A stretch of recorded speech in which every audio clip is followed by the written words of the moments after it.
Joining us now is Florida Congressman Byron Donalds, who was in the hearing of the House Oversight Committee. Byron, as always, sir, welcome back to the show. We want to just play some of the important things. You were talking about timeline today. Here's some of what you had to say. At what time was Secret Service aware of the active threat against President Trump? Director, what time? In the 5 days prior, when the security advance team did their work, did they identify the rooftop as a potential threat? Again, I'm pulling those reports and that information. It's been 9 days, Madam Director. Did they notice a rooftop 150 yards away that was a potential threat, yes or no? I am certain that the rooftop was noticed. Wow, that's, boy, I'll tell you. Byron, just give us your take. I want to talk to you about timeline in just a minute, but give us your take from this hearing today. It was a disaster. It was a disaster for the Secret Service because I know a lot of those agents, got a chance to meet them over the last couple of years. They are great men and women that not only serve President Trump, but they serve every American president, and they do it with every fiber of their being. But their director let them down in front of the entire world. That hearing was an absolute debacle. And look, Larry, I get it. There are some specific things that she will not want to talk to or talk about in an open setting because it deals directly with how the Secret Service operates. I respect that. But to show up with no answers, to stonewall, to obfuscate, to not even give any member of Congress a straight answer on anything, half the time she referred to the FBI and their investigation. But she doesn't run the FBI. She runs the Secret Service. And so she should have a full understanding of everything that occurred and be able to relay some of it, obviously not all of it, but relay some of that to the members of Congress and the American people. That did not happen today. It was an abject disaster. And if somebody can find Joe Biden, he needs to fire her immediately. Yeah. You know, you raised the issue as we played in the tape of some of the timing issues. I will never understand this. Several hours before the shooting, a rangefinder was picked up. That's one thing. At 5:45, 5:45, local police identified the individual and called it in on a report that the individual was scoping out the roof of the building. That's 5:45. At 5:51, the Secret Service spots the assassin, Byron. At 5:53, the individual was identified by the Secret Service as a threat. At 6 o'clock, an officer reports on the open security channel that he spotted the individual in question atop the building. At 6:02, despite what's clearly, obviously a potential threat, the Secret Service has Trump go on the stage. In other words, there's clear timeline issues. It's much more detailed than what I've given you. Senator Johnson has multi-pages here. I'm just picking out some of the things. But from the moment they found out about this rangefinder, which should have been for tip number one, and then all these other things, it's incredible to me that they let him on. I mean, it is a dereliction of duty, and it's a dereliction of duty of unfortunately, Byron, of the people, of the Secret Service agents on the ground. That's another. I mean, this Cheatle woman, wherever she wasn't there on the ground. Agents were. How in the world could they have missed this and let the former president go up and put his life on the line for an assassin's bullet? Well, this is my point, Larry, and thank you for laying out for everybody the moment-by-moment pieces of information we already have. There obviously were agents on the ground. Somebody dropped the ball. There was communications that did not get to the Secret Service and probably did not even get to the core security detail around President Trump.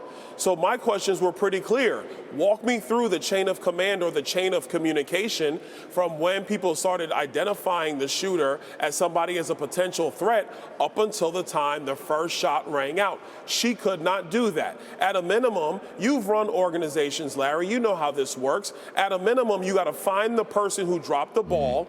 while you do your background work, maybe that person goes on administrative leave without pay or whatever the case might be, but there has to be information given to the public that, yes, we found the issue, this is a tragedy, but this is not what our agency is, this is not what our agency is about, and the people responsible are being held accountable. Just giving that would have been good information today.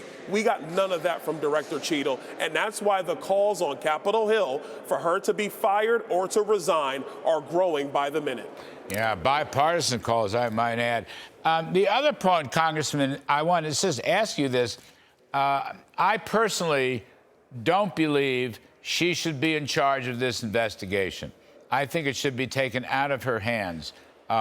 With respect to the FBI piece of the investigation, I'm going to leave that to another day. But I don't think, I mean, she says to you and many of the other House members, both Democrats and Republican House members in this hearing, that she's going through the details and looking at the facts. And she is not fit to run this investigation. And I think experts from the outside should be brought in to run this investigation with all kinds of eyewitness interviews and agent interviews and so forth and so on. You see where I'm going here.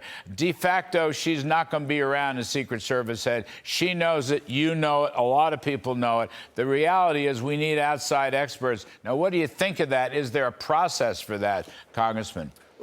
I agree with you, Larry. I think first and foremost, I think there really needs to be a bicameral investigative unit from both House and Senate, bipartisan, because every member on Capitol Hill needs to get to the wants to get to the bottom of this. I think that's step number one. I think step two, I agree with you. Secret Service is still going to do their internal review, but it simply cannot be her. And this is where the White House has got to finally step up and do the job of holding somebody accountable. Because if there is one modus operandi of the Biden-Harris administration, is that crisis after crisis happens to the United States and nobody is held accountable by this administration, whether it's Joe Biden or Kamala Harris. They don't hold anybody accountable. So what that breeds is an environment of ineptitude, which is why Donald Trump needs to be the next president of the United States. But I digress. But we need to have House and Senate members investigate this, along with Secret Service, along with FBI. That work can be done, because at the end of the day, it's about every living current and former president. It is about their families, and it is about our constitutional republic. They must be protected. It's got to be airtight. We have great agents on the ground who do tremendous work on behalf of the people that they protect and secure every single day. But the political leadership has got to either do its job or get the hell out of the way. And it's that simple. Yeah, and Biden, of course, never fires anybody, no matter how inept they may be. Speaking of Joe Biden and speaking of the presidential race, there's a rumor circulating, you may have heard about it, that Mr. Biden is stepping down as the Democratic candidate. And I guess Kamala Harris, as vice president, is the new, she's the new leading frontrunner. You have a thought on that one for us? My thought is it doesn't matter if it's Joe Biden or Kamala Harris. It looks like it's going to be Kamala Harris right now, the way the Democrats are beginning to circle the wagons. But I would just remind the American people, Kamala Harris is the border czar. She did nothing to secure our southern border. She talked about how she hasn't been to France either or to Paris either. It was so utterly ridiculous. She was there when Joe Biden unleashed a massive inflation, crippling every American family from coast to coast. She sat right there, watched that decision happen. She was sitting right there when we lost Afghanistan and 13 members of our armed services died, lost their lives unnecessarily because of terrible leadership. She's been there with Joe Biden every step of the way. If you remember, Joe Biden said when they came into office that they were a partnership working hand in hand. So his failures of America are her failures of America. We need new leadership. That man is Donald J. Trump, and it's Senator J.D. Vance as the next vice president of the United States. All right, well said. Congressman Byron Donalds, thank you ever so much. We appreciate it, as always, sir.